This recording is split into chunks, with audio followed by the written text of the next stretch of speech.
مشاهدينا الكرام، مساء الخير، اهلا وسهلا بكم في نشرتنا الجويه لليوم الاربعاء 25 ديسمبر 2019، واللي يمثل انطلاقة فترة الليالي البيض استنادا للتقويم الفلاحي والأمازيغي. نذكر بها هي فترة تمتد على 20 يوم، من بين المميزات متاعها قلة الغيوم، دفء الأجواء نهارا وطقس شديد البرودة ليلا. ونجم نحكيو على تقارب نسبي من بين خصوصيات طقس اليوم مقارنة بما قاله الأجداد، باعتبار أنه طقس كان دافي. درجة حرارة ظهرا كانت في مستوى 17 و22 درجة بأغلب الجهات. اليوم سجلنا صعود المستوى 21 بتونس العاصمة، باستثناء تالا كانت في مستوى 14 درجة. مميزات طقس اليوم نشوفهم كالعادة من خلال تسلسل لصور القمر الاصطناعي، ونجم نقولوا كونه السماء كانت صافية إلى قليل السحب في أغلب الجهات، إنما أبرز العناصر الجوية هو توصل شدة الرياح خصوصا في المرتفعات وفي المناطق الساحلية، نتيجة لنشاط منخفض الضغط الجوي متواجد حاليا على اليونان، هو اللي قاعد يساهم في تيارات هوائية توصل سرعتها المستوى 60 كم في الساعة. تباعا لذلك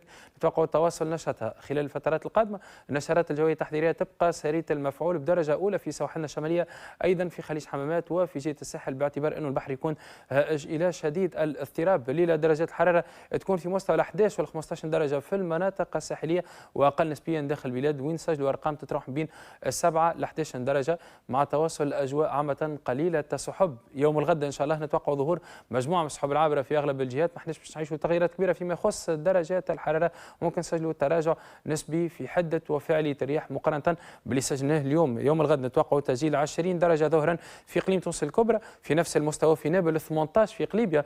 بالنسبة لزغوان نتوقع تسجيل 19 18 في أقصى شمال في بنزرت، في ربوع الشمال الغربي تصل الحرارة ظهرا إلى مستوى 18 في تبرقة، في باجة 19 في جندوبة، 18 في سليانة و17 درجة بالكاف، في مناطق الوسط بتالة 16 أدفأ بالقيروان وين توصل إلى مستوى 23 درجة. بجهة الساحل بسوسة بالمنستير وبالمهدية الحرارة القصوى في مستوى 21 22 بصفاقس، بقرقنة بسيدي بوزيد نتوقع تسجيل 21 أقل، بالقاسرين 18 وفي مناطق الجنوب الغربي.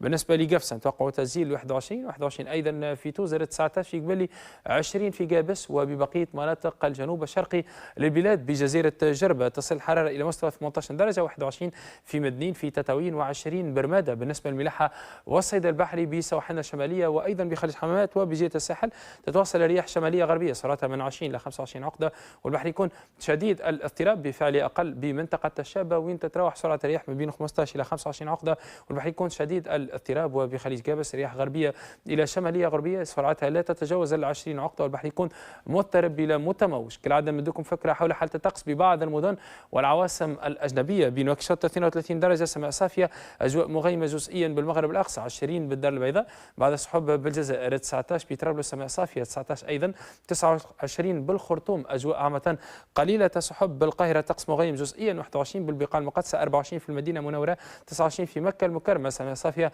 بالدوحة بأبو ظبي وبمسقط 26 24 في الكويت، 21 في بغداد. مؤشرات نزول الأمطار بالشرق الأوسط مع أجواء نسبيا باردة في دمشق 10 درجات، 11 في القدس الشريفة، 15 في بيروت، 11 في اسطنبول. وبأوروبا بالنسبة لروما نتوقع أجواء مشمسة 15 درجة، طقس بارد بفيينا 6 درجات، مؤشرات الأمطار مع حرارة منخفضة نسبيا في برلين 6 7 في بروكسل، 8 في جنيف، 11 في باريس، 10 درجات بلندن، 14 في مرسيليا وبشبه الجزيرة الأيبيرية نتوقع تسجيل 15 في مدريد و17 درجة بلشبونة. تطور الوضع الجوي خلال الفترات القادمة. يوم الجمعة نتوقع ظهور مجموعة من السحب العابرة واللي تكون أكثر كثافة شمال البلاد، مازالت شدة الرياح نسبيا متواصلة خصوصا في سواحلنا الشمالية وأيضا في خليج حمامات وفي جهة الساحل، وين البحر يكون شديد الاضطراب بفعل أقل. في خليج قابس البحر يكون متموج إلى مضطرب، ودرجات الحرارة القصوى تتوصل نسبيا في نفس المستويات، أرقام تبقى في مستوى 19 و23 درجة في حدود 16 بالمرتفعات الغربية للبلاد. مبدئيا يوم السبت معنيين فيه بمجموعة من التغييرات، مؤشرات نزول الأمطار متفرقة بالشمال وبالسواحل الشرقية، يرافقها تراجع طفيف في درجات الحرارة، وتتنقل التيارات الهوائية لتكون في أغلبها من القطاع الشمالي نشطة نسبيا قرب السواحل وضعيفة إلى معتدلة داخل البلاد، والبحر يكون مضطرب بكافة المجالات البحرية. مواعيد الشروق والغروب اليوم الغد: شروق الشمس بإذن الله يكون في الساعة 7:30 وغروبه في الساعة 5:10. لمزيد من المعلومات والإرشادات نذكركم بطرق الاتصال والتواصل بالمعهد الوطني للرصد الجوي، موقع الويب www.meteo.tn، تبعثوا رسالة قصيرة ولا تتصلوا برقم الموزع الصوتي 88 40 4 صفار. أوقات الصلاة اليوم الغد: صلاة الصبح بداية بداية من 5:57 ظهر منتصف النهار و26 ساعة العصر في الساعة 2:51 ساعة المغرب في الساعة 5:12 وصلت العشاء بإذن الله في الساعة 6:43. شكرا على حسن المتابعة والاهتمام، إلى اللقاء.